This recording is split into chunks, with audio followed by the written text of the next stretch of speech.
السلام علیکم سامعین، 16 شوال المکرم اور 15 اپریل ہے۔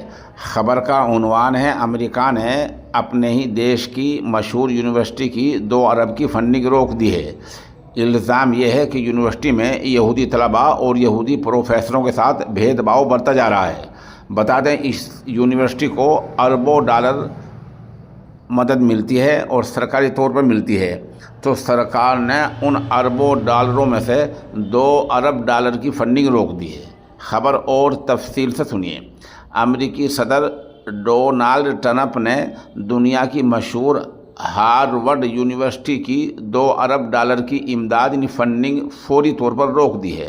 ٹرمپ نے یہ فیصلہ یہودیوں کے خلاف بڑھتی نفرت اور فلسطین کے حمایت میں ہو رہے مظاہروں کو روکنے میں یونیورسٹی کے ناکام رہنے کے طور پر کیا ہے۔ ٹرمپ کا کہنا یہ ہے کہ ہم نے کہا تھا کہ یونیورسٹی ایسا کام نہ کرے جس میں یہودیوں کی مخالفت ہو اور فلسطینیوں کی حمایت ہو، لیکن وہاں پھر بھی اس مطلب کے مظاہرے ہو رہے ہیں، اس لیے 2 ارب ڈالر کی امداد روکی جا رہی ہے۔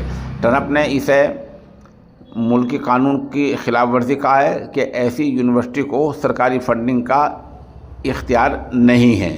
ٹرمپ انتظامیہ کا کہنا ہے کہ ہارورڈ یونیورسٹی میں یہودی طلباء اور یہودی پروفیسروں کے خلاف بھید بھاؤ ہو رہا ہے۔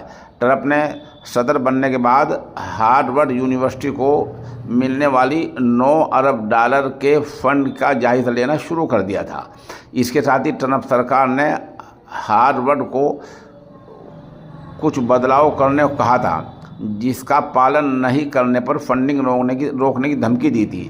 یہ معاملہ تب اور گرما گیا جب ہارورڈ کے پروفیسر نے ٹرمپ کے خلاف مقدمہ درج کراتے ہوئے اسے غیر قانونی قرار دیا اور کہا کہ یونیورسٹی کی آزادانہ پالیسی پر یہ حملہ ہے۔ ہارورڈ کو ڈیموکریٹک دستور کا گڑھ مانا جاتا ہے، لیکن حال کے سالوں میں وہاں کچھ خاص نظریات میں تبدیلی ہوئی ہے اور ان کو حمایت ملی ہے۔ بہرحال اس پوری خبر کا خلاصہ یہ ہے کہ یونیورسٹی کو 9 ارب ڈالر امداد ملتی ہے۔ ٹرمپ نے ان 9 میں سے 2 ارب ڈالر کی امداد روک دی ہے، فنڈنگ روک دی ہے۔